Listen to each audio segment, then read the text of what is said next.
particules, ces renforts, peuvent avoir plusieurs rôles à tenir, un cahier des charges qui peuvent être différents. On peut améliorer des propriétés bien spécifiques. Par exemple, il y a des charges qui vont améliorer la résistance à l'abrasion du composite, ça peut améliorer les résistances aux températures, ou alors ça peut être, parce que business is business, c'est uniquement réduire le coût du composite. Voilà. Donc on va apporter des propriétés particulières par ces types de renforts. Je vous laisse finir de noter ce slide.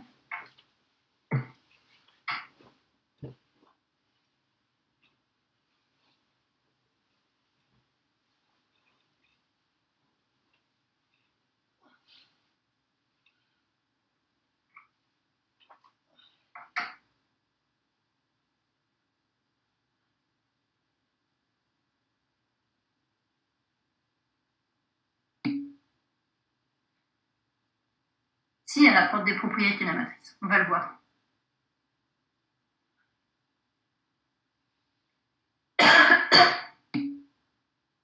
Mais c'est vrai que le rôle primordial est quand même le renfort. Mais tout le monde va participer, je veux dire. Un super renfort avec une mauvaise matrice, c'est un composite médiocre. Et l'inverse, des renforts de mauvaise qualité avec une super matrice, c'est un composé médiocre. Chacun va apporter son petit plus à l'échafaudage, mais effectivement, il y a un rôle extrêmement important, c'est celui de renfort, et il est indéniable.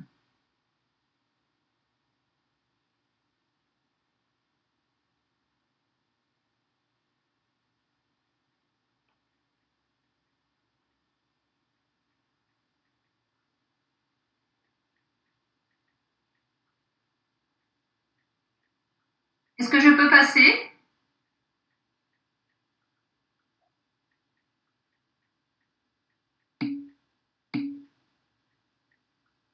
Ok, donc je continue.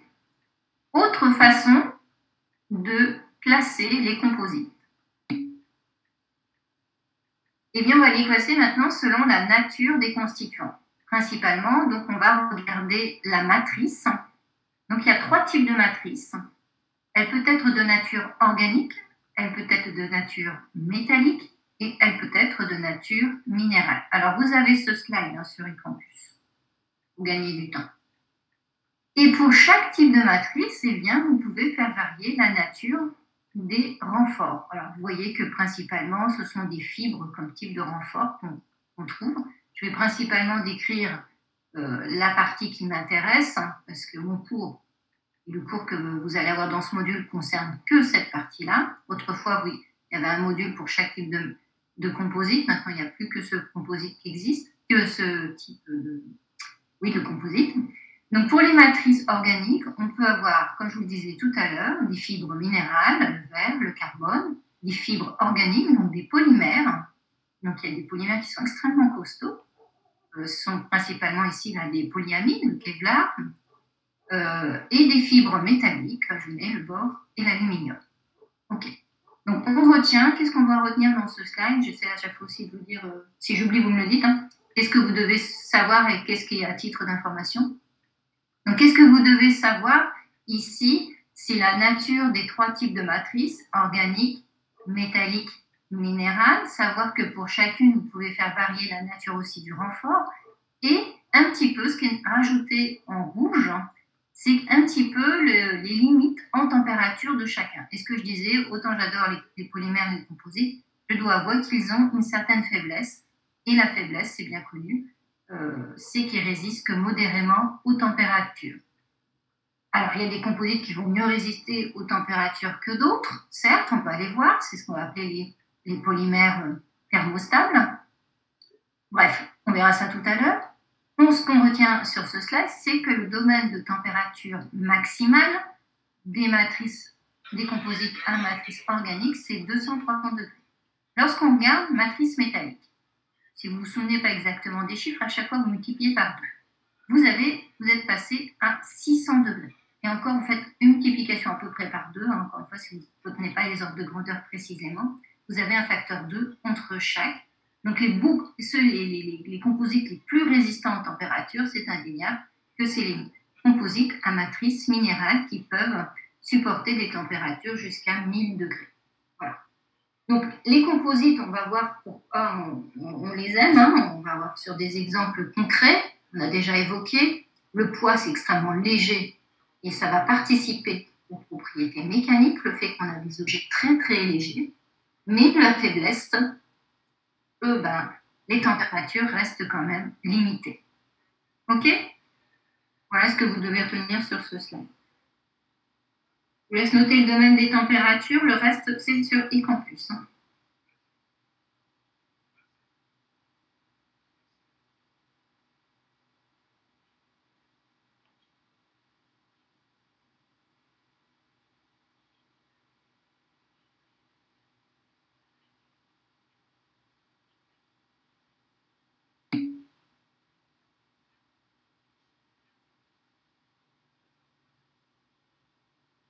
Alors, disons que des fois, il y a le mot renfort. Oui, j'avais compris ta question. Dans le mot renfort, il ne faut pas faire aussi la confusion avec les charges. Et des fois, il y a cette confusion qui est faite. Donc, si tout type de charge, tu la mets comme renfort, la réponse, c'est oui. Mais sinon, s'il y a un type de renfort en général.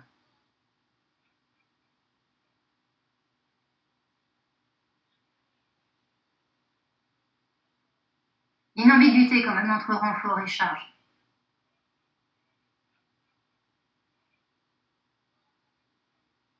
Je continue, hein? Je pense que vous avez assez de temps pour noter les températures. Alors, on va rentrer un peu plus dans le détail. Pourquoi les matériaux composites, pourquoi ils sont si géniaux? Parce que ce sont des matériaux à carte. En fonction du cahier des charges, on va vous faire votre composite. Vous donner le composite adapté. C'est ça, c'est matériaux à façon. C'est des termes qu'on entend, matériaux à la carte. Alors, on va chiffrer un petit peu plus en quoi sont si intéressants ces matériaux. J'ai pris deux exemples. Le premier exemple, ça va être une poutre, ici cette poutre, qui va être sollicitée en traction. D'accord? Cette poutre, je ne l'ai pas marqué, mais ici, elle a comme caractéristique une certaine longueur. Le stylet. Donc, cette poudre, elle a une certaine longueur. Elle a une section S. Ici, on a la section. Voilà. Et après, comme tout matériau, elle va être caractérisé par son module Young, noté grand E. Voilà, ça c'est pour les caractéristiques intrinsèques à cette poutre. Ah, si, je peux dire aussi que cette poutre, elle est caractérisée par une masse volumique.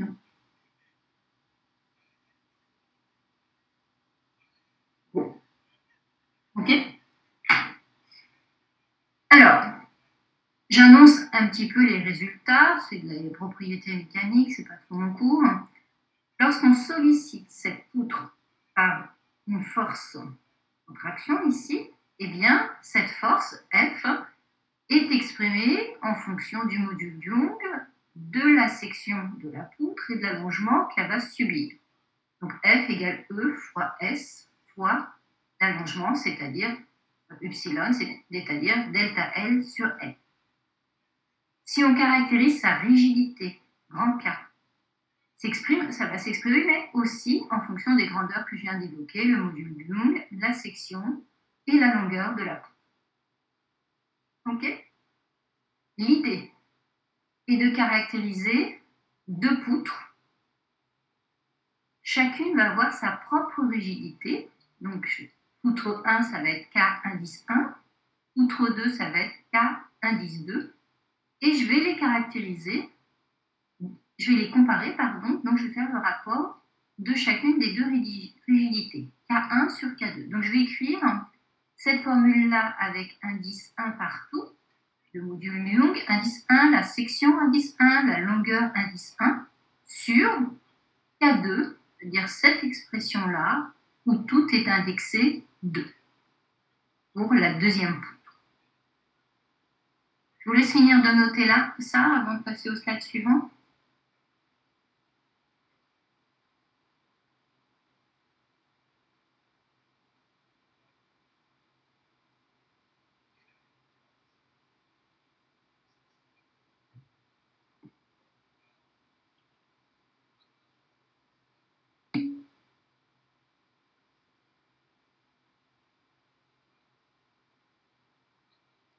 renfort a comme propriété d'améliorer au final les propriétés du composite.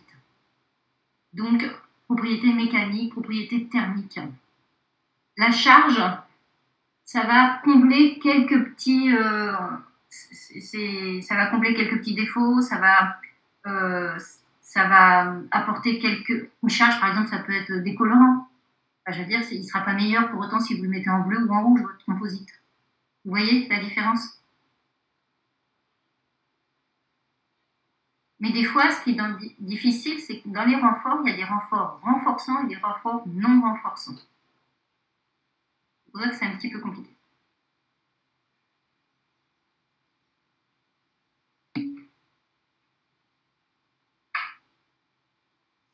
Est-ce que je peux effacer ce que j'ai rajouté?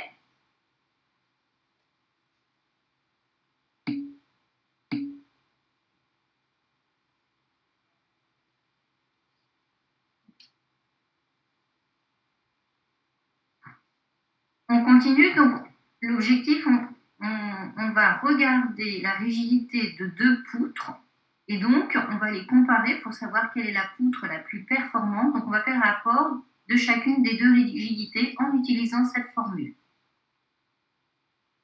Toutefois, on ne prendra pas de poutres complètement différentes. Elles auront des points communs que je vais évoquer après.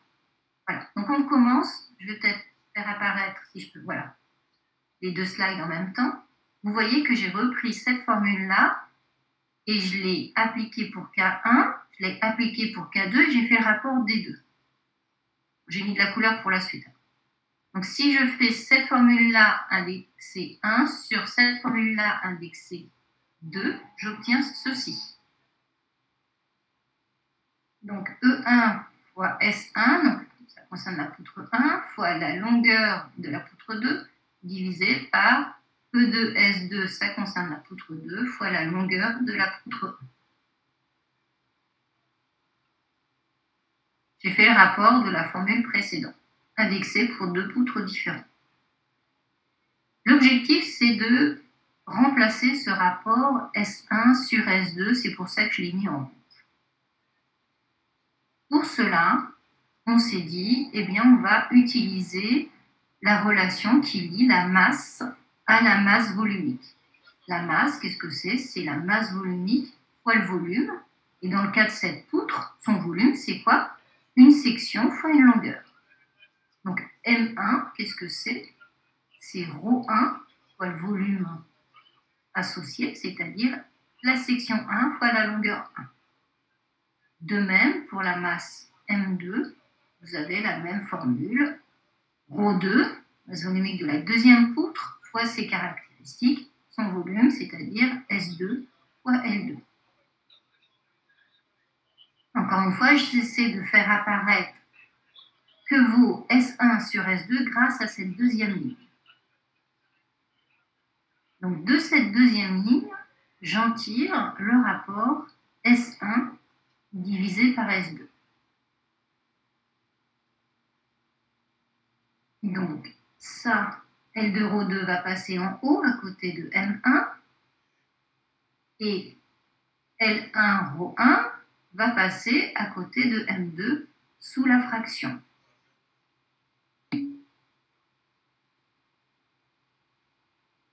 Ah non, une section, c'est une surface. Un volume, c'est tridimensionnel. Il y a trois directions. Donc, il faut qu'il y ait un air, une surface, fois une longueur. Et c'est bien quelque chose en mètres cubes, par exemple. Et donc, ici, le volume, c'est la section de la poutre fois la longueur. Ça fait bien un volume. Donc, reprenons notre petite formule. Et après, je vous laisse du temps pour noter ça. Une fois que j'ai écrit cette ligne-là, en utilisant la masse, qu'est-ce que c'est? C'est le volume fois la masse volumique. Je peux en déduire le rapport des deux sections, des deux poutres, S1 divisé par S2, j'obtiens ça, et du coup, je vais le réinjecter dans ma formule qui est encadrée. Et j'aboutis alors à celle-ci. Je vais complètement projeter le slide, et je vous laisse noter, et je reprends mes explications après.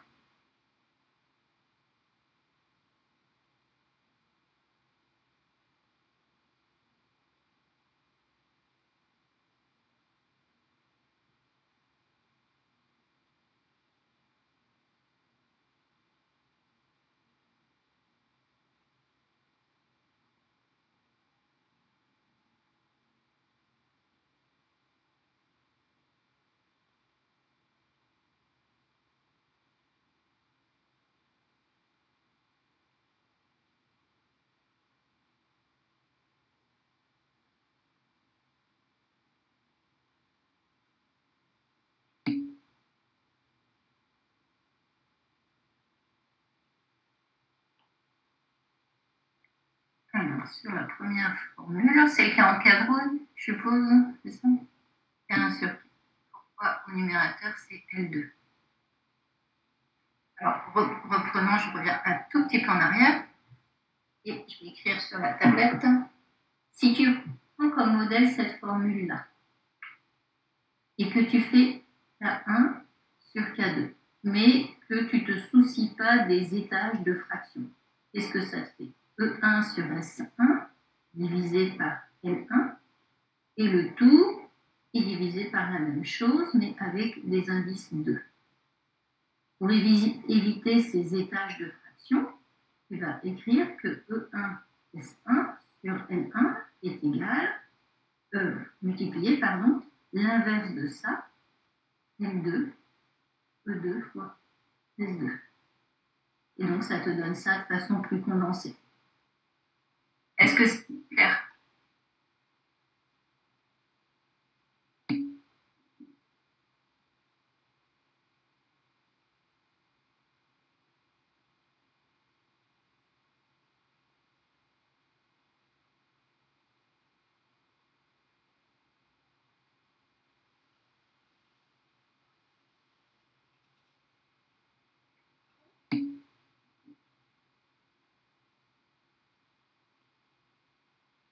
Pour l'instant, on regarde la rigidité.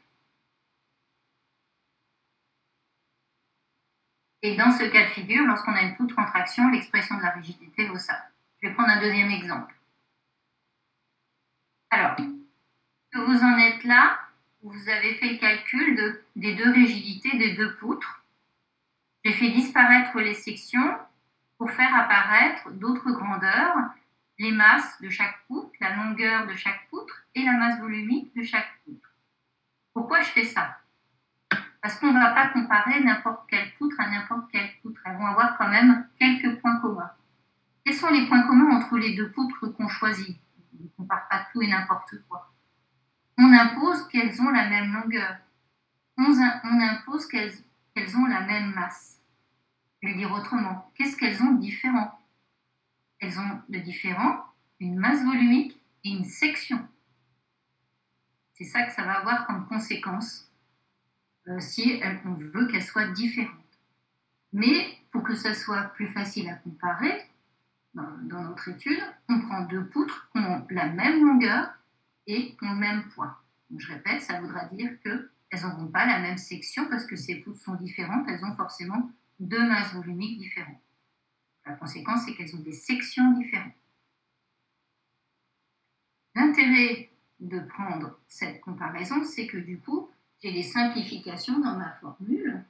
Et bien, tout ce qui est longueur va disparaître, tout ce qui est masse va disparaître, et donc du coup, ma formule se simplifie beaucoup, puisque le rapport des rigidités K1 sur K2, au final, c'est le rapport pour la poutre 1 de son module Young divisé par sa masse volumique, divisé par la même chose pour la poutre 2, son module Young divisé par sa masse volumique.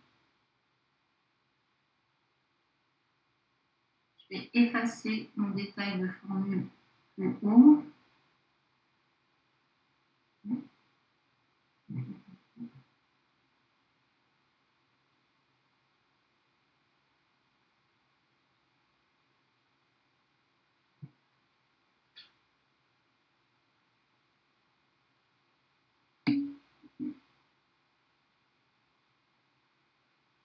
Oui, ce sont des composites. On est en train de regarder les composites. Alors, je monte mon slide.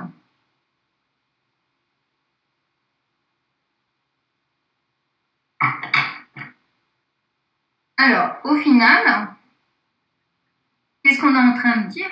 Que si on regarde deux matériaux différents, si on regarde plus précisément leur rigidité, eh bien, K1 est supérieur à K2 si le premier terme, E1 divisé par ρ1, est supérieur à E2 divisé par ρ2. Dans ces cas-là, ça voudra dire que si on a cette caractéristique, eh bien, le matériau, la poutre 1, est de meilleure qualité, a de meilleures propriétés que matériau 2. Donc en fin de compte, tout ce petit laïus était pour vous dire que souvent, si on vous demande quelle est de penser aux performances d'un matériau, vous allez dire spontanément le module Young. En composite, il faut aussi insérer la masse volumique. Et plus E est élevé, mieux c'est. Plus ρ est faible, mieux c'est, parce que le rapport sera d'autant plus grand. Donc, ce qu'on appelle E divisé par ρ, ça s'appelle le module spécifique Young. On a rajouté cette notion parce qu'en fin de compte, dans les performances, il n'y a pas que le module Young qui intervient, mais il y a aussi la masse volumique. Donc, le matériau sera d'autant plus performant que ce module spécifique Young sera élevé.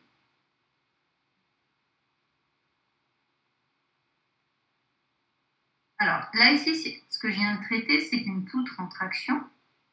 Et je vous ai mis après le résultat pour un autre cas de figure. C'est qu'une poutre en flexion 3 points. Et sans refaire les calculs, eh bien, on a abouti que la rigidité est proportionnelle, c'est ce que veut dire ce petit symbole, est proportionnelle à E divisé par ρ au carré. Donc, on s'intéressera toujours à cette grandeur module spécifique. Voilà ce que ça veut dire.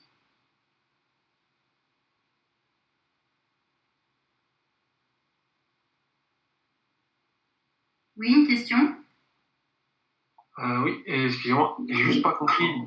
Dans l'encadré, vous avez mis le module Young 1 sur le ρ1 et une petite flèche à côté et vous dites que matériau 1 est supérieur au matériau 2. Vous parlez de la rigidité ou? Non, c'est un raté. Merci. Si E1 sur ρ1 est plus grand que E2 sur ρ2, le matériau 1 sera plus performant que le matériau 2. On compare les deux poutres, oui. Qu'est-ce qu'on est en train de faire? C'est on est en train de regarder quelles sont les caractéristiques à considérer lorsqu'on va choisir un renfort. C'est là la démarche qu'on est en train de faire. Est-ce que j'ai été claire, Danushika? Je peux répéter, hein? On a comparé deux poutres dans une sollicitation particulière. C'est un modèle de raisonnement pour nous dire comment doit-on faire lorsqu'on va choisir un renfort pour former un composite. Donc, on s'aperçoit qu'en raisonnant sur ce petit exemple, c'est-à-dire je compare deux poutres en traction, eh bien, l'une est meilleure que l'autre si elle présente un module Young spécifique élevé. Un est meilleur que la poutre 2 si son module spécifique est plus élevé que le module spécifique de celui de la poutre 2.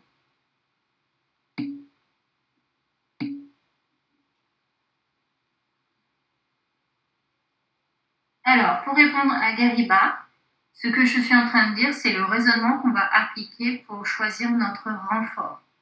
Je suis juste en train de dire quel renfort est le plus adapté qui va conduire au composite aux meilleures performances, qui aura les meilleures performances. Alors, effectivement, oui, j'étais un petit peu troublée dans la question, une des questions. Là, ici, c'est on considère poutre comme un renfort. Je sais bien parce que quand on dit poutre, on pense peut-être à un bois, et ça m'a effectivement un peu perturbé. Le bois, c'est un composite, hein, on est d'accord, mais une poutre, ça peut être métallique. Hein. Et donc là, je parle bien du renfort. Excusez-moi, je crois que j'ai dit une petite bêtise tout à l'heure quand on a dit poutre, c'est un composite. Oui, une poutre, le bois, c'est un composite. Là, je suis en train de parler d'un renfort donné. Quel est le renfort le plus adapté pour avoir les meilleures performances? Et donc, on s'aperçoit que pour comparer deux renforts, il va falloir comparer leur module Young spécifique. Est-ce que j'ai été plus clair? Du coup, c'est deux. Donc, la poutre, c'est le renfort. Là. OK. D'accord? Donc, tout le monde a corrigé, là, il y avait un petit bug sur mon truc, il faut que je corrige. Est-ce que je peux passer.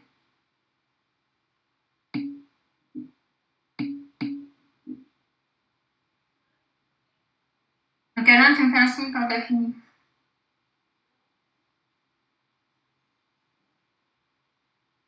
Donc je répète pendant que vous continuez de noter.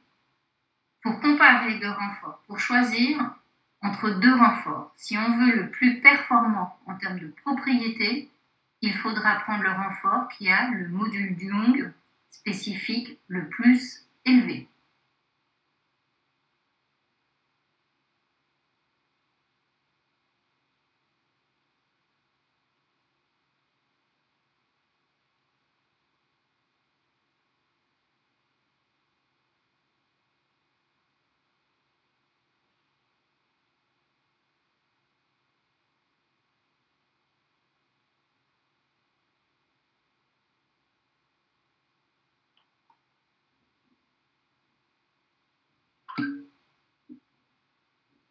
Ok, on efface le gribouillis et on continue. Donc, petite conclusion que j'ai déjà dite. Qu'est-ce qui sera intéressant de regarder quand on va choisir notre renfort? Eh bien, il faudra prendre le renfort qui a le module Young le plus élevé et la masse volumique la plus faible pour que ça conduise au E sur ρ le plus élevé.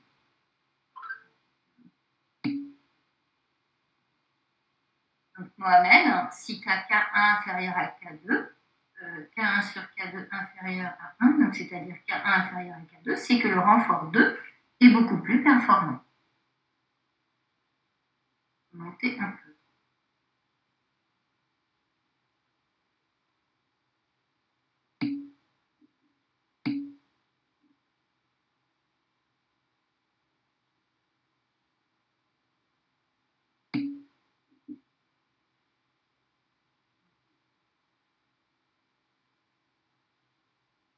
Voilà, donc là on est dans la démarche, j'espère être clair, de comparer différents renforts. On s'apprête à faire un composite, on se dit quel renfort je vais prendre. Donc on va aller ouvrir des livres et on va chercher ses caractéristiques. Alors soit vous avez les choses séparément, soit vous avez tout de suite les colonnes qui ont été précisées, c'est-à-dire le module Young spécifique. Alors, petit commentaire de ce tableau que vous avez sur eCampus. Si on compare les 4 premières lignes, ici, on a des modules Young spécifiques qui sont de l'ordre de 30. Donc pour l'acier, l'alliage d'aluminium, du bois, du verre. Ok? Donc, à peu près les mêmes propriétés. Par contre, alors on a fait la même chose pour la contrainte, c'est-à-dire on parle de contrainte spécifique, c'est votre contrainte à la rupture divisée par ρ. Pareil que le module Young, on rajoute le mot spécifique parce qu'on divise par ρ. Eh bien, ces 4 matériaux n'ont alors pas les mêmes résultats. Et on voit que le verre a une contrainte spécifique qui est plus élevée que les matériaux précédents. Ok? Alors, on se projette, on essaie de faire un composite. D'après vous, quel est le renfort que je vais faire pour avoir le meilleur composite?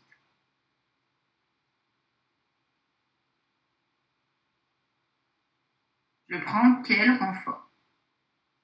Donc, on va sur les yeux. Spécifique est obtenu.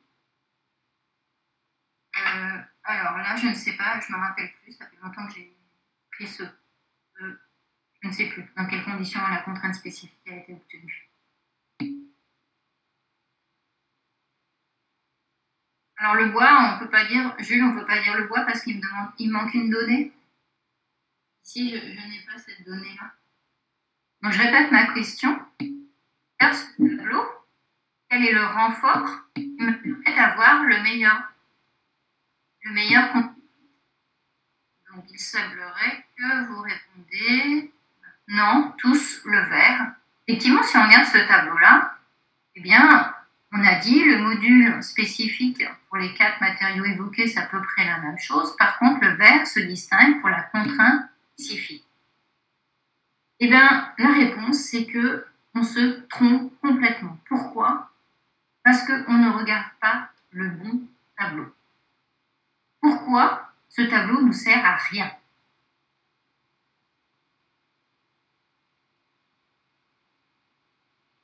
Est-ce que quelqu'un... Voilà. Tout est dit dans le titre. On n'a pas regardé les caractéristiques dans l'état qu'on va les utiliser. Ici, ce sont des caractéristiques qui sont sous forme massive. Nous, on va les utiliser quand ils vont être sous forme de fibres ou de particules. Et du coup, les caractéristiques vont être complètement différentes. Regardons le tableau suivant que vous avez aussi. Je vais essayer d'apparaître un peu les deux en même temps. Regardons le vert, ici. On trouve à peu près pareil pour le module spécifique. Mais quand on passe du vert qui sous-prend dans le premier tableau sous forme massive au deuxième tableau où le vert est sous forme de fibre, la contrainte à la rupture spécifique est complètement différente. Pourquoi? Parce que quand vous avez un matériau sous forme massive, eh bien vous avez plein de défauts, plein de petits défauts à l'intérieur, dans la masse. Il y a plein de petits défauts qui seront le prémisse. Ça va être là où va démarrer des ruptures, ça va être des points de fragilisation.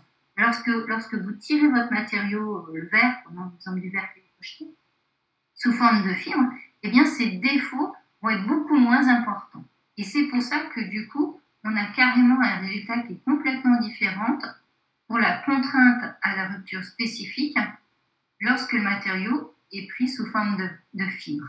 Et donc c'est ce tableau qu'il faut regarder, et le précédent, là, celui-là, on le met à la poubelle, il ne nous sert à rien.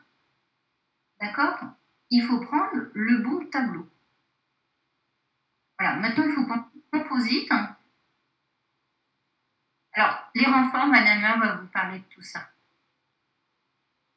Donc, quand on pense composite, il faut prendre les caractéristiques des renforts sous la forme qu'on va les utiliser. Donc ici, je vais parler très souvent des fibres parce que ce sont les composites les plus importants. Et bien donc ici, ce qui est important, c'est de regarder les caractéristiques, donc, par exemple du verre, qui est complètement différente lorsqu'on a une fibre par rapport à une masse. Alors, par contre, on voit que si on regarde les autres matériaux, ils sont aussi intéressants parce qu'ils ont des modules spécifiques plus élevés que le verre. Alors le verre va être à la base de la majorité des composites. Pourquoi? Parce que le verre, ça ne coûte pas cher. On a quand même des bons résultats avec les composites avec fibres de verre. Le verre, ça ne coûte pas cher, donc la majorité des composites seront faits avec des fibres de verre. Donc cette fibre de verre, c'est vraiment tout très fin, on est à l'ordre du micromètre, 10-20 micromètres en diamètre, c'est tout petit. Donc c'est pour ça que c'est important de la protéger dans la matrice, elle est extrêmement fragile évidemment. Ce que j'ai mis, c'est que si on fait nécessité de les incorporer dans une matrice polymère.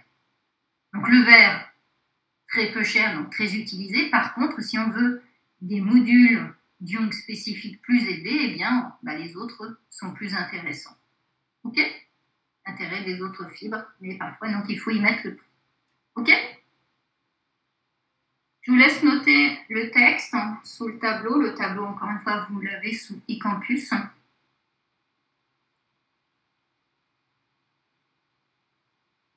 Donc la démarche, vous avez bien compris, c'est qu'en même temps, pour regarder les renforts pour les caractériser, on va regarder module Young spécifique, contrainte à la rupture spécifique. C'est très important de les regarder avec ces données-là, et lorsqu'ils sont soit sous forme de fibres, soit sous forme de particules. La majorité est sous forme de fibres.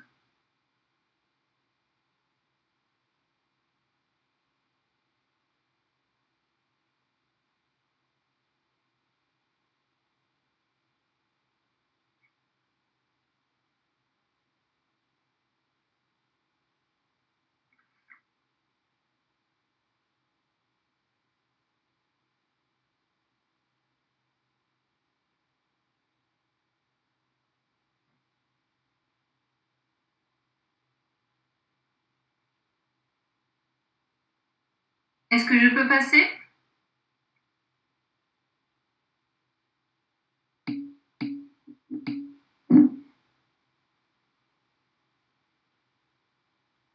Oui, on veut que la contrainte à la rupture soit la plus élevée possible aussi. Ça veut dire qu'il résistera mieux. Il se rompera plus tard.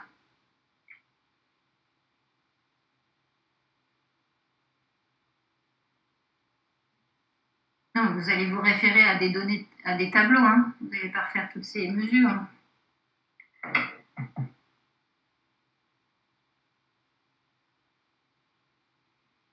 Je peux passer?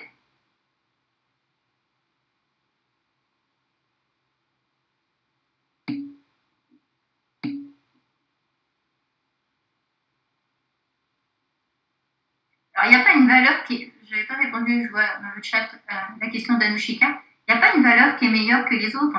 C'est en fin de compte toute une question de compromis. C'est quelles sont les valeurs minimales pour le cahier des charges fixé et minimiser le prix du composite. Voilà, on va faire un compromis un peu entre tout ça. Chacun n'allant pas forcément dans le même sens. C'est à minima, qu'est-ce qu'on peut utiliser pour l'application que vous demandez. Donc c'est le cahier des charges qui va dire quelles sont les valeurs optimales. Ok? Alors maintenant, on avance. On va un petit peu discuter, c'est comment concevoir un composite, ce que vous allez faire en TP. Et donc, on va mélanger de la matrice à du renfort. En quelle proportion? Et donc, il faut établir des formules pour pouvoir faire nos calculs. Alors, en quelle proportion? Il y a deux façons de regarder. Est-ce qu'on les compare en poids? Est-ce qu'on les compare en volume? Donc, on va parler de deux types de fractions. La fraction massique est la plus intuitive lorsqu'on fabrique un matériau parce qu'on pèse tant de grammes pour l'un, tant de grammes pour l'autre. Mais l'autre fraction, la fraction volumique, a aussi son intérêt, ça sert plutôt pour les modèles théoriques. Donc on va parler des deux, on va voir les liens qu'il y a entre les deux. Oui, il y a tout et des simulateurs.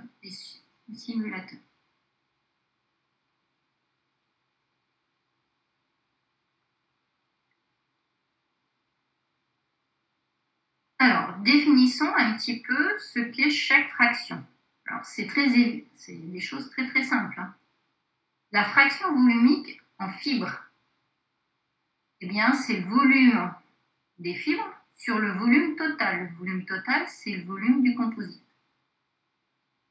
Et de même, hein, pour l'autre partenaire, il y a le fibre et la matrice comme partenaire. La fraction volumique en matrice, c'est le volume de la matrice divisé par le volume total étant le volume de composite noté VC. OK? Alors, tout de suite, abordons un point le jour de l'examen. Vous voyez que j'ai mis un peu de couleur. Le jour de l'examen, je ne prendrai pas ma règle pour voir si vous avez fait un grand V ou un petit V. Donc, soit la distinction est évidente, soit je passe tout de suite à la question suivante et je mets 0. Je ne mesurerai pas si pour vous c'est un grand V ou un petit V. Alors, il y a deux astuces. Soit vous jouez le jeu des couleurs, ou alors vous voulez vraiment être sûr d'être clair. Tout ce qui est fraction, eh bien, vous mettez une barre. Voilà. On ne se posera pas la question si c'est une grande lettre, une petite lettre. Vous pouvez faire ça. Moi, je ne ferai pas l'effort de savoir quelle est votre écriture au quotidien. C'est trop compliqué. Devinez bien. OK? Donc, reprenons ces formules qui sont très très simples. Fraction volumique de la fibre. C'est volume de fibre sur le volume total, volume du composite. Idem pour la matrice. Fraction volumique en matrice, volume de la matrice, divisé par le volume total, volume du composite. Évidemment, la somme de ces deux pourcentages fait 100%. Donc, fraction volumique de F plus fraction volumique de la matrice est égale à 1. OK? Ça, c'est si on raisonne en volume. Vous raisonnez de la même façon en pesant les fibres et la matrice. La fraction massique des fibres noter P indice F, c'est la masse des fibres sur la masse totale étant la masse du composite. Et pareil, la fraction massique de la matrice, c'est la masse de la matrice sur la masse totale, c'est-à-dire la masse du composite. Et évidemment, la somme de ces deux pourcentages fait 100%. C'est-à-dire PF plus PM égale à 1. OK? On a juste posé les notations. Il n'y a aucune difficulté. Je vous laisse noter. Donc j'efface mes gribouillis là parce que moi je ne les ai pas mis par la suite. Mais sincèrement, je vous invite à mettre une barre. Il n'y a pas de discussion, savoir ce que c'est, si c'est un volume, si c'est une masse ou si c'est une fraction.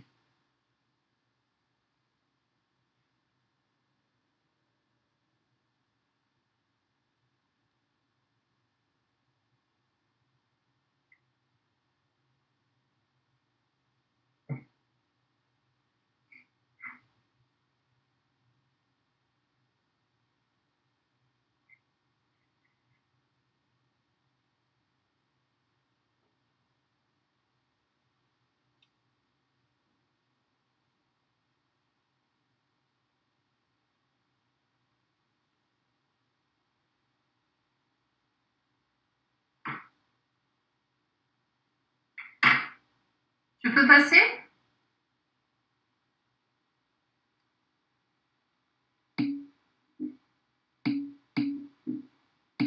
On continue. Alors, on va pouvoir passer de l'un à l'autre. Donc, on va établir une formule qui les relie. Comment relier la fraction volumique à la fraction massique et inversement. On va partir des définitions, de l'une comme de l'autre, peu importe, vous pouvez partir des fractions massiques ou des fractions volumiques, et on va utiliser tout le temps notre petite formule, la masse d'un produit, un composé. Qu'est-ce que c'est? C'est sa masse volumique fois son volume. Ça nous permet de transposer des masses au volume. Donc je suis partie, moi, de la définition des fractions en poids. Fraction en poids de la fibre, c'est masse de la fibre divisée par la masse totale, masse du composite. Je remplace chaque petite masse par ρ fois le volume. Donc je mets indice F pour la fibre, indice C pour le composite. L'intérêt, c'est que je fais apparaître un rapport de volume et donc je fais apparaître la fraction volumique associée, donc c'est la fraction volumique de la fibre. VF divisé par VC, c'est la fraction volumique de la fibre. Vous avez exactement la même chose lorsqu'on regarde la fraction massique en matrice, masse de matrice sur masse de composite, c'est sa définition. Je fais apparaître les volumes en écrivant que M c'est ρ fois V, sauf que j'indexe ici pour M, ici pour C, ici on a C, ici on a M. De nouveau, on a un rapport de volume. Ici, c'est Vm divisé par Vc, c'est donc la fraction volumique de la matrice. Voilà. Vous partez d'une des définitions, soit la définition de la fraction volumique, soit la définition de la fraction massique, et vous utilisez la formule petit m égale ρ fois le volume. Et vous avez votre formule. Vous voyez qu'il n'y a rien de compliqué, on fait juste poser les choses une fois, puis après c'est bon. Je vous laisse noter ça, et puis après je fais la deuxième partie du slide, c'est comment calculer la masse volumique du composite.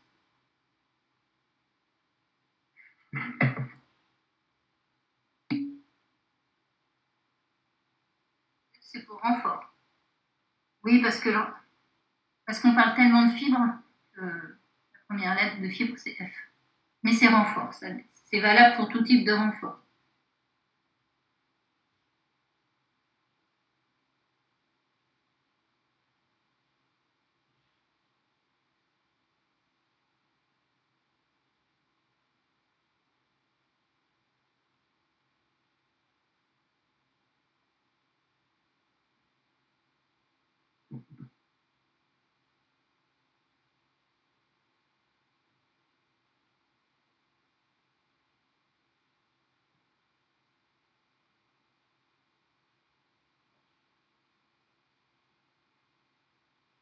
Je continue d'écrire la suite. Alors, on veut calculer ρC. On peut obtenir une formule pour la masse volumique du composite de deux façons différentes. On peut partir en considérant les masses de chaque partie ou les volumes de chaque partie. Premier cas, on va dire que le composite, la masse de composite, c'est la masse de la fibre plus la masse de la matrice. Toujours la même astuce, on fait disparaître la petite masse en utilisant M égale ρ fois V et j'indexe en fonction de la partie concernée. Donc MC, c'est ρC, VC. MF, c'est ρF, VF et idem pour MM. Qu'est-ce que je fais après? Je divise toute cette ligne par le volume du composite pour faire apparaître les fractions volumiques. Donc ici, VF va devenir une fraction volumique, VF, et VM va devenir la fraction volumique, VM. Et donc on a directement en une ligne une formule qui nous permet de calculer ρC. Ok? On peut faire pareil, mais en partant, en raisonnant sur les volumes. Le volume total, le volume du composite, c'est le volume de la fibre plus le volume de la matrice. Et on utilise toujours notre formule, petit m égale ρ fois v. Donc ici, je vais faire disparaître chaque volume par le rapport la petite masse divisée par ρ. Et j'indexe C pour ici, F pour ici et M pour ici. Et encore une fois, je vais utiliser l'astuce de diviser par la grandeur totale, ici c'est la masse de composite, de façon à transformer les masses individuelles de fibres et de matrices par leurs fractions massiques respectives. Alors ici, cette ligne-là ne me donne pas ρC, mais l'inverse de ρC. Dernière petite pirouette, inverser la fraction pour trouver ρC. Ok? Donc on a deux formules de ρC. Si on vous donne les fractions volumiques de chaque partie en fibre et en matrice, vous utilisez la première formule. Si au contraire, on va vous parler en fractions massiques en fibre et en fractions massiques en matrice, vous allez utiliser cette deuxième formule. Mais mathématiquement, vous voyez qu'il n'y a pas beaucoup de difficultés à tout ça. C'est juste prendre le temps de noter les choses sans erreur. Je vous laisse copier.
Donc faites un signe quand c'est fini, qu'on ne perd pas du temps. Je préfère passer du temps sur les exercices avec vous.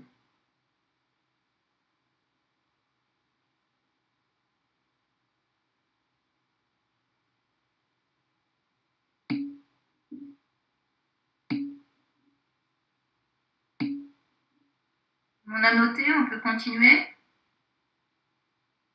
S'il n'y a pas d'objection, je continue. Ok. Alors, ici, on a des formules sur le papier. Des formules théoriques. Mais on va être aussi capable, et vous allez le faire, de mesurer expérimentalement cette masse volumique. avec peut-être un appareil que vous avez déjà entendu parler, un pythnomètre. On va le manipuler en TD dans le cadre d'un exercice, vous allez le manipuler en TP dans le cas de cas concrets. Donc, expérimentalement, on est capable de mesurer cette masse volumique du composite. Et qu'est-ce qui se passe? C'est que des fois, eh bien, on n'a pas la même valeur que ce qu'on a calculé sur le papier. On a Rosset expérimental est différent de Rosset théorique. Pourquoi? Parce que notre matériau a des défauts, a de la porosité. Et s'il a beaucoup de défauts, ça sera un très mauvais composite. Donc il va falloir chiffrer la quantité.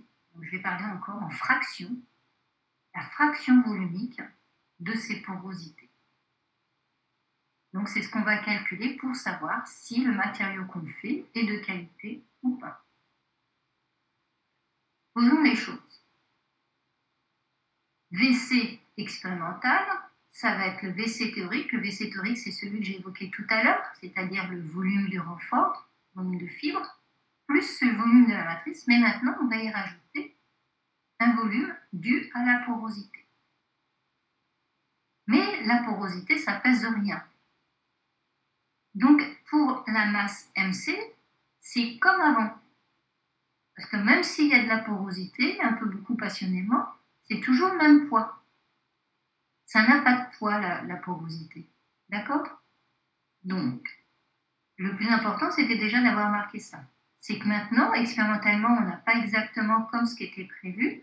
Pourquoi? Parce qu'au volume précédent, on y rajoute un volume correspondant à de la porosité.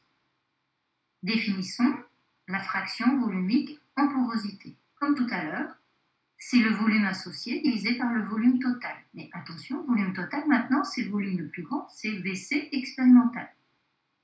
Donc, je reprends fraction volumique en porosité, c'est le volume de porosité sur le volume total, c'est-à-dire V du renfort plus V de la matrice plus V de la porosité.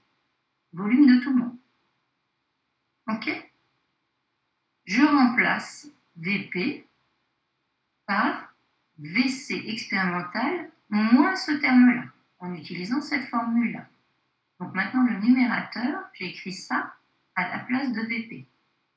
On a vu, j'ai ici VP. C'est ça, donc ça va être ça moins ça. OK? Donc V de porosité, c'est VC expérimental moins VC théorique. J'utilise encore toujours la même formule. La petite masse, c'est ρ fois le volume.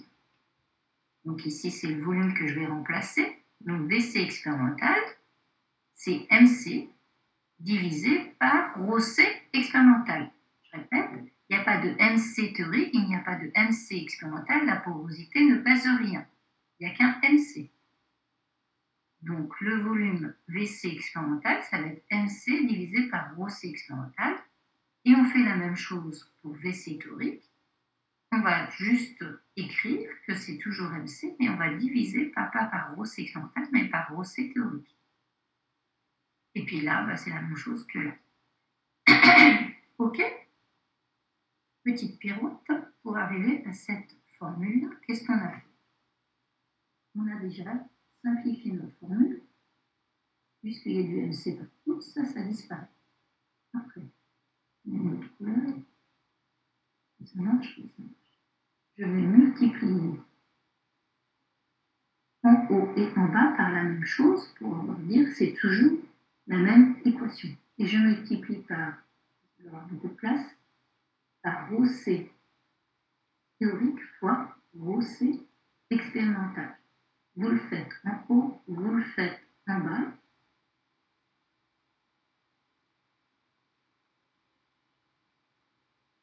Et on a encore un peu de couleur. Tac. Ici, en bas, c'est simple. Qu'est-ce qui va rester? Je divise par ρC expérimental, donc ce terme. Ça va marcher là. On va faire un croisillon. Ça va disparaître avec ça. Il va nous rester que ρC théorique. Et là, eh bien, ici, je divise le produit par rho C expérimental, il me reste rho C théorique, moins, je divise tout ça par rho C théorique, et ce qui me reste, rho C expérimental. Est-ce que vous m'avez suivi? Là, effectivement, j'avais écrit peut-être le résultat final, et que pour vous, vous n'avez pas vu le détail. Est-ce que là, ça va en rajoutant ces petites annotations? En comparant au final les deux types de masse volumique, celle déterminée par les formules, celle mesurée expérimentalement, on est capable de chiffrer la teneur en porosité. Et donc, si la teneur en porosité est trop importante, ici, je vous ai indiqué que si vous avez une fraction volumique en porosité supérieure à 5%, eh bien, votre matériau ira au rebut, matériau composite très médiocre. Or que pour avoir un matériau composite, eh bien, il faut que la fraction, un matériau composite de qualité, il faut que la fraction volumique en porosité soit inférieure à 1%. Alors, quelles sont ces porosités que j'évoque? Il y a différentes porosités et toutes sont des défauts. Voir ça. Toutes sont des points de fragilisation du matériau. Toutes sont à l'origine d'une dégradation du matériau. Alors, qu'est-ce qu'on a comme porosité? On peut avoir des porosités qui sont complètement prises dans la masse. On a dit des pores fermés. Ou alors des pores qu'on peut voir par analyse de la surface. Donc, des pores ouverts. Et ces derniers peuvent être traversants ou pas. Voilà, peu importe. Tout ça, c'est pas bon du tout. Il faut que s'il y en a, eh bien, ça soit un minima. Et là, je rebondis sur ce que j'ai commencé à dire dans le début du cours. Ces porosités, c'est ce qu'il faut fuir, ce qu'il faut limiter. Et donc, pour éviter ces porosités, il faut que la fibre et la matrice s'apprécient suffisamment. Parce que ça, c'est quand il y a des porosités, c'est parce que l'une ne veut pas trop aller au contact de l'autre. Et donc, il y a de la porosité entre les deux. Ça peut être une des raisons, en tout cas. Donc, quand je reprends dans le cahier des charges, l'affinité entre les deux parties, matrice renfort, est capitale. Ok, je vous laisse noter.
Alors, on va reparler effectivement du recyclage des composites.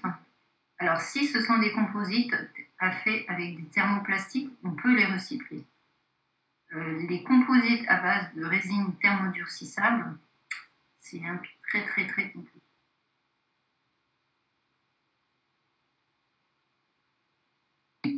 Encore une fois, le souci, c'est que si tu as de la porosité, c'est que tu as un problème dans ta fabrication. C'est toute la fabrication qu'il faut recycler. Enfin, là, il y a un vrai problème. Parce que la production, le responsable, il va être au chômage. Enfin, s'il ne corrige pas ça. C'est toute la production qui serait confrontée à ça.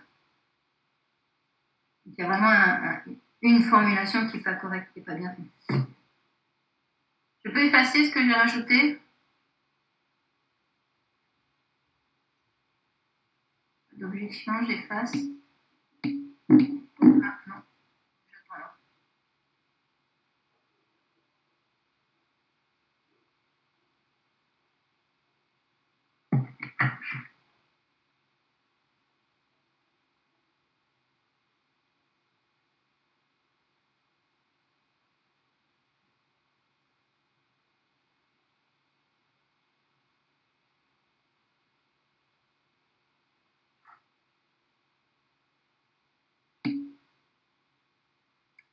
Ok, donc j'efface.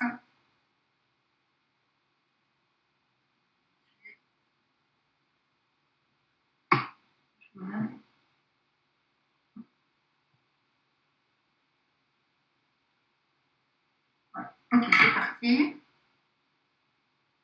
J'avance. Une page de calcul. Alors, on va devancer la partie suivante du cours.